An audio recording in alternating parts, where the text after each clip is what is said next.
Law of gravitation, इसको Newton law of gravitation भी कहा जाता है। ये टॉपिक 9th क्लास के लिए है और ये लॉ भी न्यूटन ने ही बनाया था। इससे पहले न्यूटन ने लॉज ऑफ मोशंस भी वो न्यूटन के ही थे। और ये जो लॉ है ये ग्रेविटी ऑफ अर्थ के लिए न्यूटन ने बनाया था। अच्छा, लॉ ऑफ ग्रेविटेशन में न्यूटन ने क्या कहा? न्यूटन ने ये ऑब्ज़र्व किया कि अर्थ क्यों अपने चीज़ों को अपनी तरफ अट्रैक्ट करती है।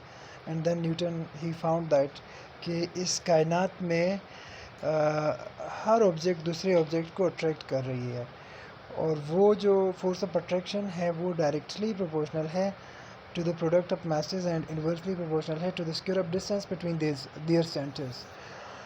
तो न्यूटन ने क्या कहा? ये दो बातें की थी कि force between two object is always directly proportional to the product of masses and inversely proportional to the square of distance between them. इन्होंने क्या किया, दो मैसेज को कंसीडर किया। फॉर एग्जांपल ये मैस 1 है और ये मैस 2 है।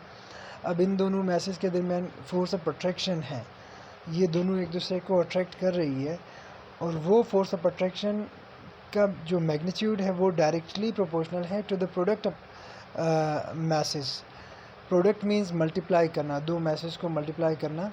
सो force is directly proportional to the product of masses m1 and m2।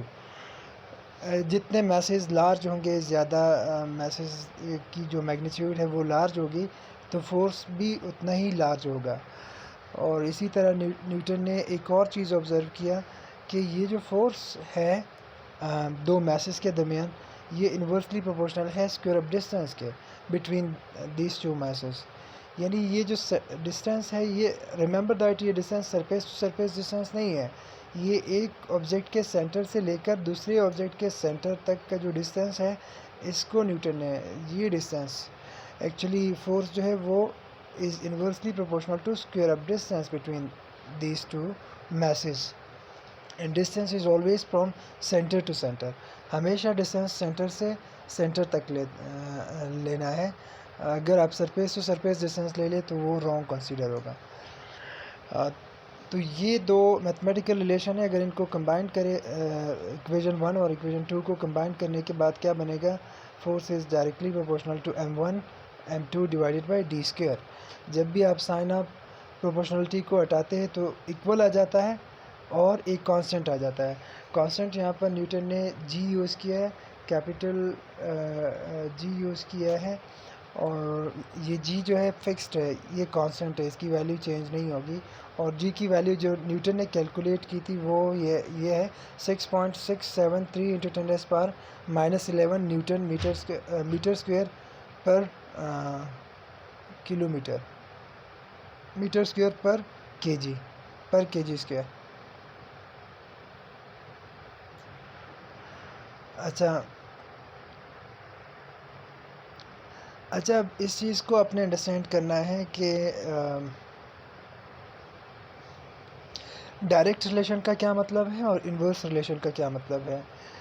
दो मैसेज जितनी ज़्यादा होगी, मैसेज का जो मैग्नीट्यूड है वो जितना ज़्यादा होगा, उतना ही force of attraction between masses ज़्यादा होगी। ये आप किस तरह मतलब याद करेंगे? फॉर एग्ज़ाम्पल यहाँ पर मैंने जस्ट आपको समझाने के लिए यहाँ पर कंसिडरेशन की है, मैग्नेट्स लिए है। पहले जो दो मैग्नेट्स हैं इनकी मैसेज कम है और फिर उसके बाद जो दो मैग्नेट्स है उसकी मैसेज थोड़ी सी ज़्यादा हो गई और थर्ड केस में उससे ज़्यादा हो गई।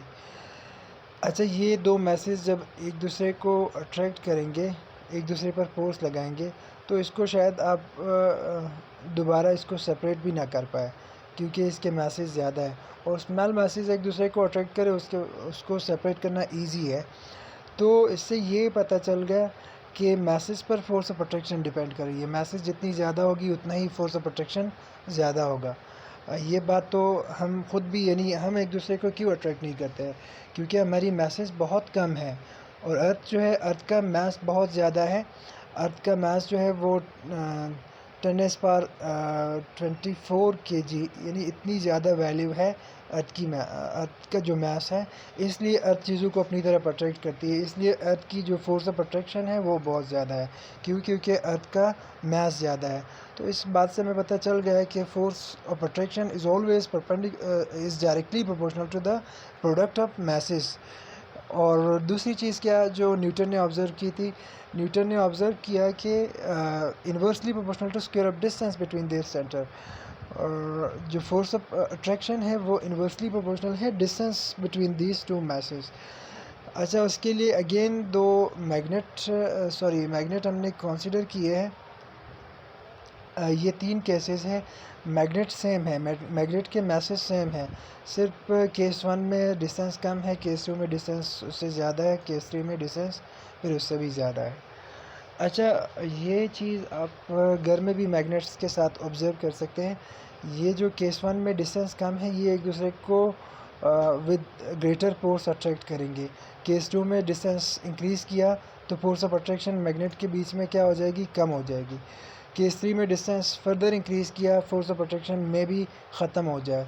तो डिस्टेंस के इंक्रीज़ करने से फोर्स क्या होगी, फोर्स कम होगी। डिस्टेंस इंक्रीज़ होगी तो फोर्स कम होगी। इसलिए हम कहते हैं कि force of attraction between two masses is inversely proportional to square of distance between.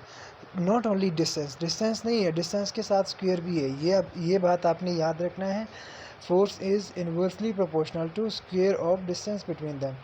Inverse relation का मतलब क्या है, एक चीज़ को इंक्रीज़ करने से दूसरा डिक्रीज़ हो जाए, इसको इन्वर्स रिलेशन कहा जाता है। यानी डिस्टेंस के इंक्रीज़ होने से फोर्स क्या हुआ, फोर्स डिक्रीज़ हो जाए, इसको इन्वर्स रिलेशन कहा जाता है। इन्वर्स रिलेशन को लिखने का जो तरीका है वो हमेशा अपान में हम लिखते हैं, यानी डिवीज़न में लिखते हैं। डिवीज़न में हमने लिख ली, एफ यहाँ पर है। सो दिस मीन्स के force is inversely proportional to distance between these two masses. और distance, remember that distance centre to centre होगी। इसके सेंटर से मैस 1 की सेंटर से लेकर मैस 2 की सेंटर तक का जो डिस्टेंस है वो डिस्टेंस है। Distance is not from surface to surface. अगर सरफेस टू सरफेस डिस्टेंस आप लेंगे न्यूमेरिकल में तो फिर वो रॉन्ग कंसीडर होगा, वो गलत होगा। डिस्टेंस हमेशा सेंटर से एक मैस 1 के सेंटर से लेकर मैस 2 के सेंटर तक का जो डिस्टेंस है इसकी हम बात कर रहे हैं। सो होप कि आपको ये टॉपिक क्लियर हुआ होगा। अच्छा, इसमें एक और चीज़, कॉन्सेप्चुअल क्वेश्चन ये पूछा जा सकता है कि हम एक दूसरे को अट्रैक्ट क्यों नहीं करते। जब न्यूटन ने ये बताया कि कायनात में in this universe every object will attract another object with a force which is directly, her object किसी दूसरे ऑब्जेक्ट को अट्रैक्ट कर रही है, तो फिर हम ये फोर्स क्यों ऑब्ज़र्व नहीं करते, हम क्यों एक दूसरे को अट्रैक्ट नहीं करते हैं। वो इसलिए अट्रैक्ट नहीं करते हैं क्योंकि जी की वैल्यू अगर देखा जाए बहुत कम है। जी की वैल्यू कितनी है, जी की वैल्यू 6.6 इंटू 10 पावर -11 बहुत कम वैल्यू है। इसलिए हमारे मैसेज ऑलरेडी बहुत कम है, और अगर वो मैसेज कम वैल्यू जी की वैल्यू के साथ मल्टीप्लाई हो जाए, 10 पावर -11 के साथ मल्टीप्लाई हो जाए तो वो और कम हो जाएगी। Is it clear. तो इसलिए हम जो एक दूसरे की को अट्रैक्ट करते हैं वो इतनी कम फोर्स है कि हम फील ही नहीं करते हैं। तो फोर्स को फील करने के लिए मासेस का लार्ज होना मस्ट है। इसीलिए अर्थ का जो मास है वो बहुत ज़्यादा है, 10 पावर 24 kg है, बहुत लार्ज वैल्यू है। तो ये लार्ज वैल्यू जब जी की वैल्यू से मल्टीप्लाई हो जाए तो कुछ ना कुछ फोर्स आ जाती है, कुछ ना कुछ फोर्स ऑफ अट्रैक्शन आ जाती है। इसलिए अर्थ उस फोर्स के साथ चीज़ों को अपनी तरफ अट्रैक्ट करती है।